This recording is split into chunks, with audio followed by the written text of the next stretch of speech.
En el corazón de París se alza una catedral capaz de guardar secretos más oscuros que las sombras de sus campanas. Dentro de sus muros de piedra se tejió una historia de amor imposible, de obsesiones y de tragedias. Una historia donde la belleza y la fealdad no están en el rostro, sino en el alma.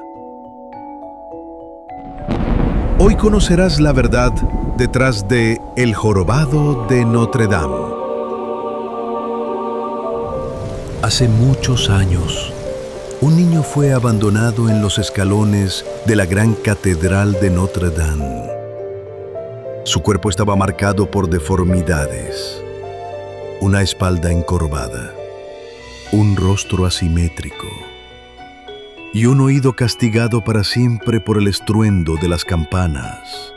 Ese niño se llamaba Quasimodo. El sacerdote Claude Frollo lo tomó bajo su tutela, no por compasión, sino porque lo veía como parte de su propio destino. En lo alto de la torre, rodeado por el sonido incesante del bronce, Quasimodo creció aislado del mundo, obedeciendo cada palabra de Frollo como si fuera la única voz capaz de guiarlo.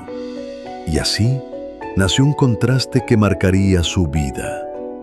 Por fuera, alguien temido y rechazado, pero por dentro, un corazón noble, capaz de la más profunda lealtad y ternura.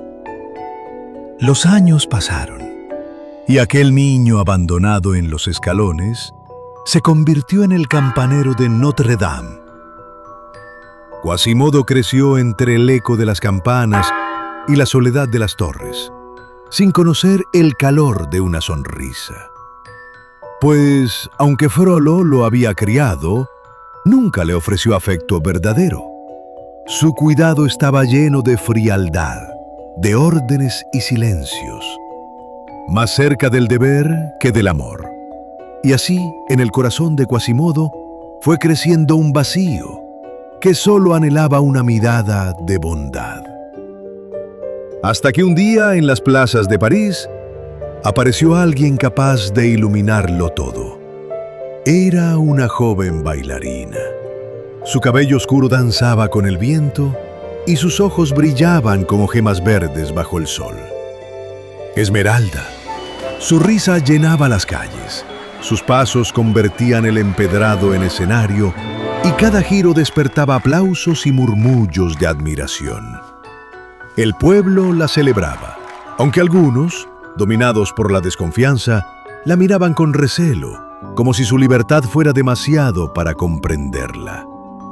Desde lo alto de la torre, Quasimodo la contemplaba, y en su corazón aislado despertaba una devoción silenciosa, tan pura como la música de sus campanas, tan inmensa como la soledad en la que vivía. Pero no todos la miraban con bondad. Entre las sombras, el sacerdote Claude Frollo seguía cada uno de sus movimientos, consumido por un deseo que no entendía y por una obsesión que pronto se volvería su tormento.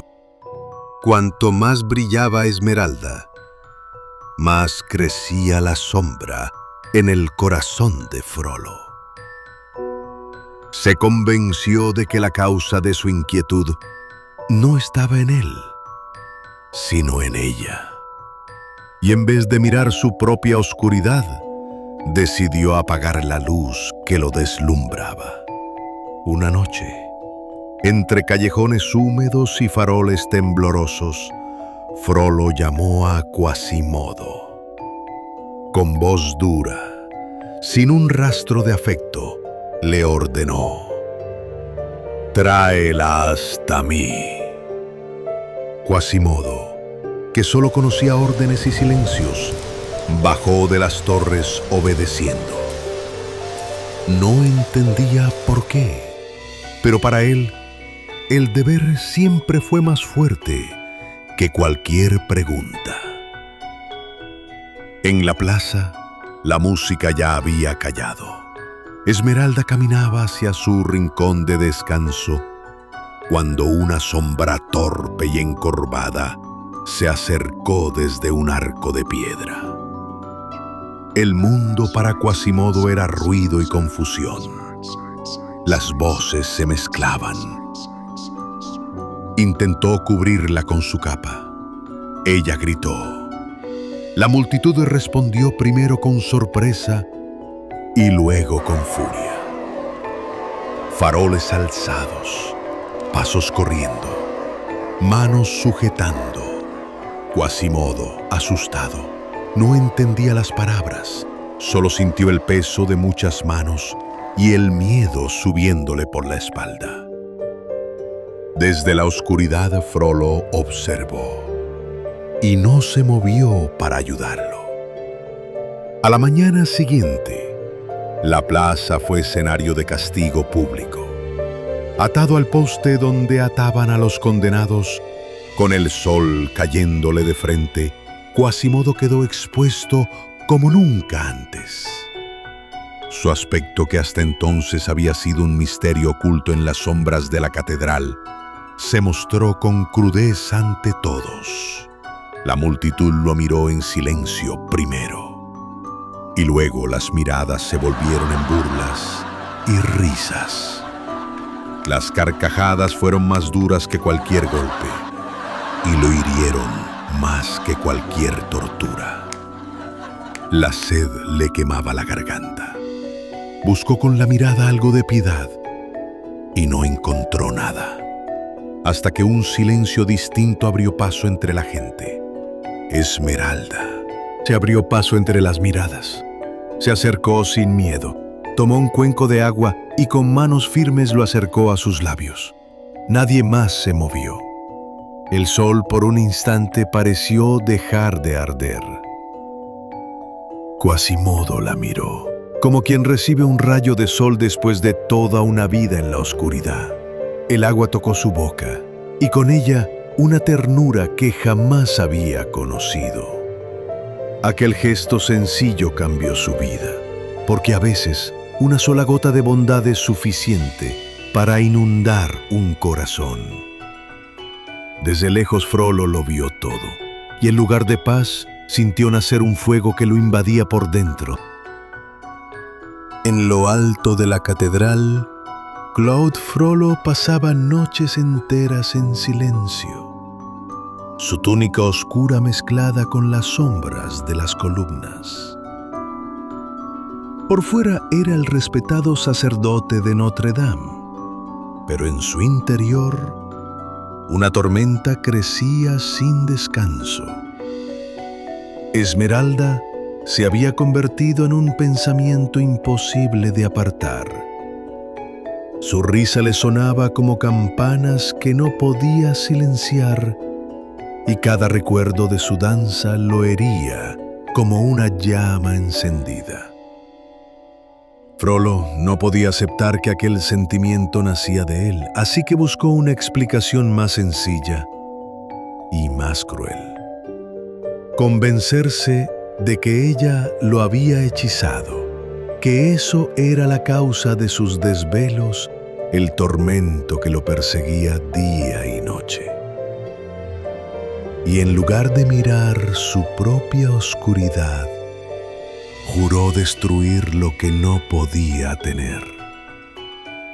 Desde ese instante, su destino y el de Esmeralda quedaron unidos por una obsesión que no traería más que dolor.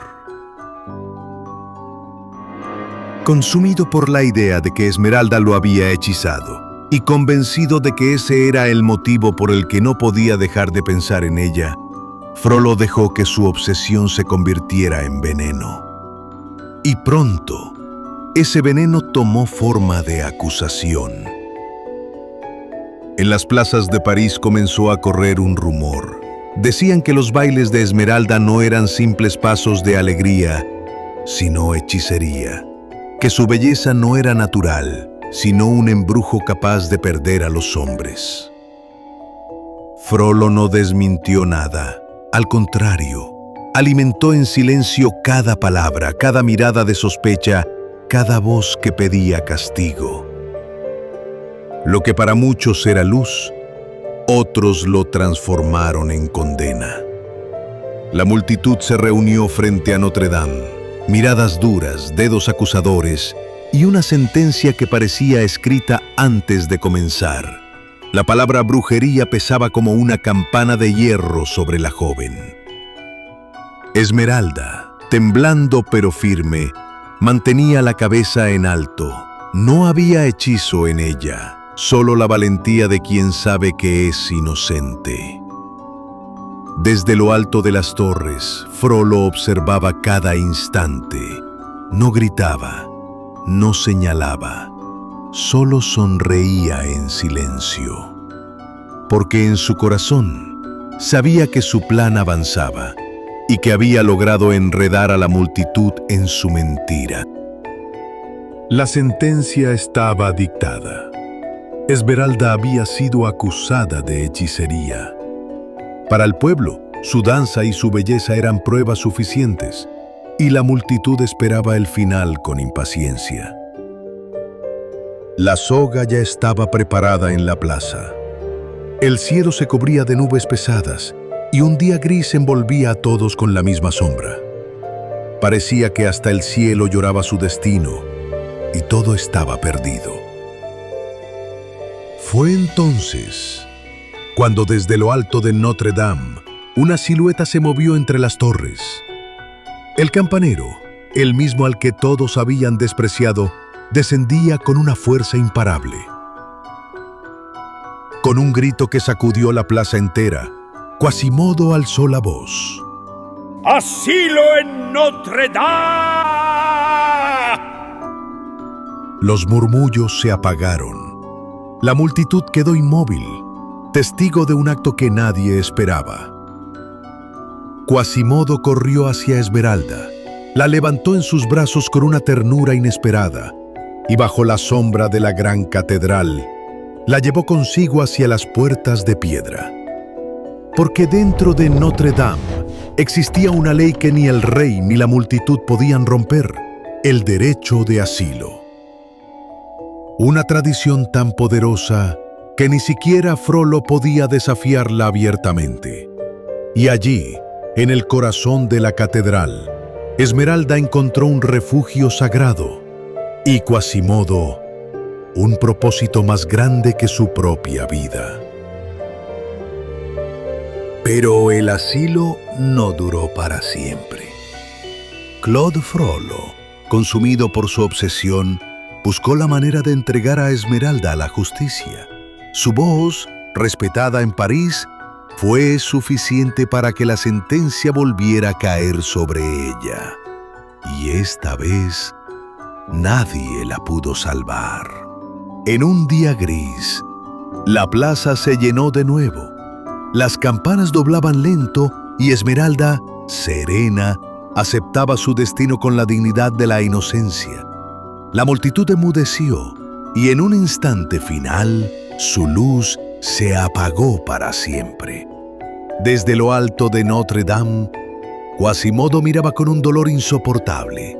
Su corazón, que había conocido por fin la bondad, se quebraba al ver cómo le arrebataban aquello que más quería. Junto a él, Frollo contemplaba la escena con fría satisfacción. Y en ese instante Quasimodo entendió que todo el sufrimiento, toda la injusticia, había nacido de aquel hombre al que llamaba maestro. Con un grito ahogado entre furia y traición, se abalanzó sobre él y lo empujó desde lo alto de la torre.